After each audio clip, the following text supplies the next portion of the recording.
home and we're gonna paint this. I mean, look at that.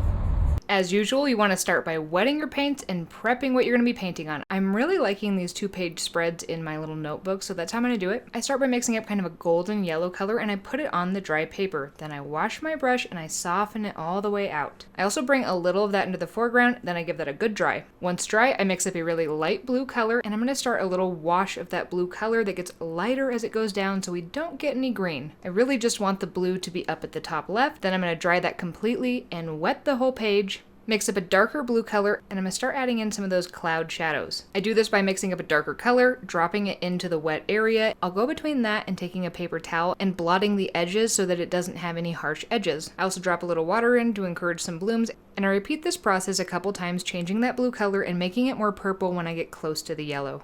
You can call yours done at any point that you want to. I ended up doing about 4 layers on this, but this is where I ended it.